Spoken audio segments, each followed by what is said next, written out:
आइए समझ लीजिए, इसके आधार पर चर किसे कहते हैं पहले तो समझेंगे ना। यानी किसी परिस्थिति या घटनाओं के आधार पर, किसी परिस्थिति या घटनाओं के आधार पर, ठीक ना, उसके मूल्यों या व्यवहार में जो परिवर्तन होते हैं उसे हम क्या कहते हैं, चर कहते हैं। किसके अनुसार, मैक्सवेल और उनके सहयोगियों के अनुसार। वह कहते हैं कि अगर कोई घटना होती है, कोई परिस्थिति होती है, उस घटना और परिस्थिति के अनुसार जब कोई परिवर्तन होता है उसी को क्या कहते हैं, चर कहते हैं। बता लेंगे परिभाषा का परीक्षा में पूछती है कि चर किसे कहते हैं, तो तुरंत बताइएगा। मैक्सवेल और उनके सहयोगियों के अनुसार किसी परिस्थिति या घटना के अनुसार जो परिवर्तन होता है उसे हम क्या कहते हैं, चर कहते हैं। ठीक है, आगे हम बढ़ते हैं। चर कितने प्रकार के होते हैं, चरों के प्रकार क्या होते हैं, ठीक ना। तो चर मुख्यतः 3 प्रकार के होते हैं। चर मुख्यतः कितने प्रकार के होते हैं, 3 प्रकार के। हमारे जीवन में देखिए, हम कहीं भी जाते हैं या कहीं भी रहते हैं, चाहे कुछ भी करते हैं, तो हमारे जीवन में अलग अलग तरीकों से घटनाएं घटती रहती है। जरूर एक तरीके से घटनाएं, अलग अलग तरीकों से घटनाएं घटती रहती है। मान लीजिए कि हम किसी शिक्षक के सामने पढ़ते हैं तो हमारा परिवर्तन कुछ और हो, वो चर के माध्यम से आता है। अगर हम माता पिता के सामने पढ़ेंगे तो हमारा परिवर्तन कुछ और होगा। अगर किसी साधु सज्जन के सामने पढ़ेंगे तो हमारे अंदर कुछ परिवर्तन कुछ और होगा। कहने का तात्पर्य हमारा यही है कि परिस्थितियों और घटनाओं के अनुसार जो परिवर्तन व्यक्ति के मूल्यों गुणों में होता है उसी को चर कहते हैं। चर मुख्यतः कितने प्रकार के होते हैं, 3। कितने प्रकार के, 3। तो पहला हमारा ये है प्रयोगात्मक के आधार पर। किसके आधार पर, प्रयोगात्मक के आधार पर चर मुख्यतः कितने प्रकार के होते हैं, 3। पहला होता है स्वतंत्र चर, दूसरा होता है आश्रित चर और तीसरा होता है मध्यवर्ती चर। ठीक है, पहला क्या है, स्वतंत्र चर। क्या है, स्वतंत्र चर या उद्दीपक चर। देखिए उद्दीपक क्या करते हैं, पहले हम उद्दीपक को जान जाते हैं। उद्दीपक क्या है, जैसे हम रास्ते में कहीं जाते हैं, अचानक हमारे सामने कोई चीज आ जाती है। आने के बाद हमारा व्यवहार क्या होता है, तुरंत हम ऐसे अधिक उत्तेजित हो जाते हैं। तो जो सामने वाला देखा वो हमारे लिए क्या रहा, उद्दीपक रहा। क्या रहा, उद्दीपक। अगर वो उद्दीपक नहीं आता तो हमारा व्यवहार ऐसा नहीं होता। बोलिए, हमारा व्यवहार ऐसा नहीं होता। जैसे आप पढ़ते रहते हैं, पहले हम लोग लालटेन से दिया से पढ़ते थे, जब पढ़ते थे तो अचानक हम लोगों का हाथ अगर शीशे को पड़ जाता था, चाहे हम लोग अचानक गर्म होता था ना, जैसे हम टच करते थे हटा देते थे, तो शीशा हमारे लिए क्या हुआ, उद्दीपक हुआ। अगर हम उस पर टच नहीं करते तो हम कोई क्रिया नहीं करते, तो वही हमारा पहला क्या है, स्वतंत्र चर या उद्दीपक चर। कोई उद्दीपक का मतलब कोई पूछेगा तो बता दे रहे हैं, उद्दीपक किसे कहते हैं, बोलिए। कोई पूछे उद्दीपक क्या है, तो तुरंत व्यक्ति में, मानव में, चाहे किसी प्राणी में अनुक्रिया कराना, उत्तेजना पैदा करना क्या है, उद्दीपक। समझ रहे हैं ना, किसी व्यक्ति या प्राणी या किसी जीव में प्रकृति अनुक्रिया कराना, उसमें उत्तेजना भर देना, उसी को हम क्या कहते हैं, उद्दीपक कहते हैं।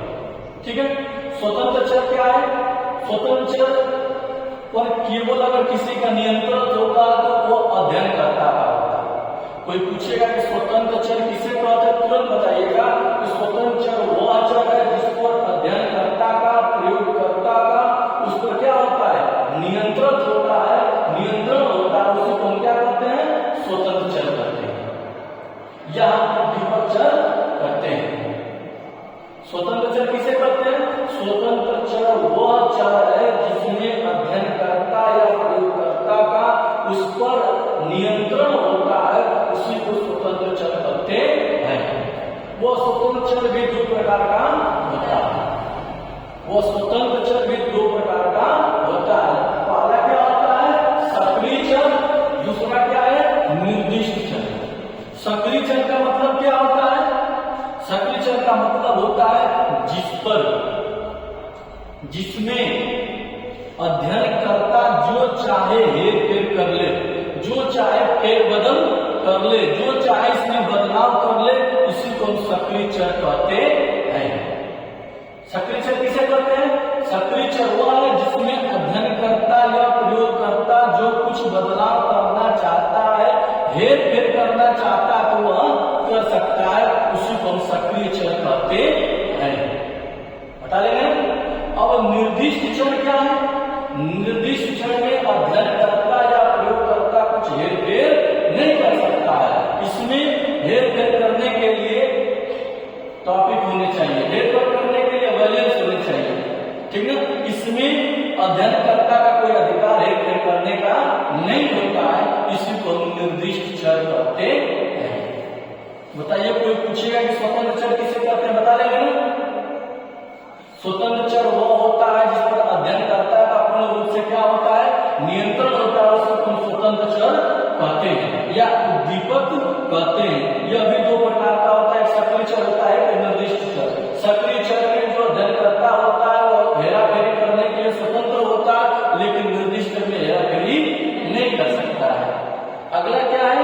दूसरा आश्रित चर, चाहे इसको हम व्यवहार चर भी कहते हैं या अनुक्रिया चर भी कहते हैं। प्रयोग के आधार पर चर का जो दूसरा भाग है क्या है? आश्रित चर। क्या है? आश्रित चर। आश्रित चर को हम क्या कहते हैं? आश्रित चर जिस पर प्रयोगकर्ता का मतलब जो प्रयोग करने वाला होता है, जो उस पर अध्ययन करने वाला होता है, ठीक है, उसका क्या होता है? जो व्यवहार परिवर्तित होता है या उसके अध्ययन का मापन किया जाता है, उसे हम आश्रित चर कहते हैं। फिर से देख लेंगे। आश्रित चर वह है जो प्रयोगकर्ता द्वारा स्वतंत्र चर के प्रदर्शित करने पर प्रदर्शित होता है, उससे स्वतंत्र चर कहते हैं या आश्रित चर कहते हैं। ठीक है। फिर से एक देख लेंगे। डी अमेटो के साहब मनोवैज्ञानिक अनुसंधान में कोई भी व्यवहार संबंधी कारक जिसका मापन किया गया उसको हम आश्रित चर कहते हैं। जिसको हम क्या कहते हैं? आश्रित चर कहते हैं। यह इसका गुणात्मक के आधार पर आश्रित चर है, व्यवहार परक चर है, अनुक्रिया चर। अनुक्रिया कब होगी? अनुक्रिया कब होगी? जब हमारे सामने कोई उद्दीपक आएगा, जब हमारे सामने कोई उत्तेजना का वस्तु आएगी तो हमारे अंदर अनुक्रिया आएगी, जिसको अनुक्रिया चर कहते हैं। ठीक है। बता लेंगे आश्रित चर क्या है। एक बार और आश्रित चर को देख लीजिए। क्या कहना है कि आश्रित चर वह है, समझिएगा, आश्रित चर वह है जो प्रयोगकर्ता द्वारा स्वतंत्र चर के प्रदर्शित करने पर प्रदर्शित होता है, उसी को हम आश्रित चर कहते हैं।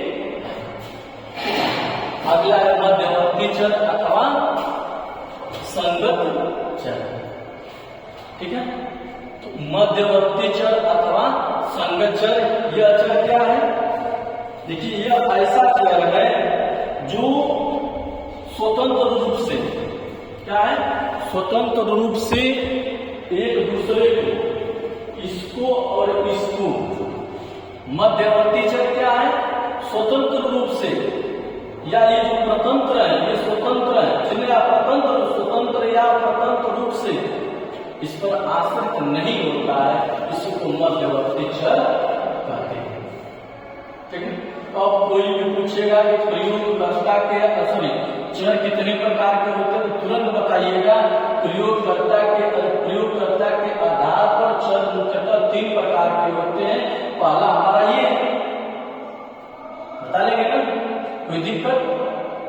स्वतंत्र चर क्या है, आश्रित चर क्या है, व्यवहार परक चर क्या है, अनुक्रिया चर क्या है, मध्यवर्ती चर क्या है, बता लेंगे ना। एक बार और देख लीजिए।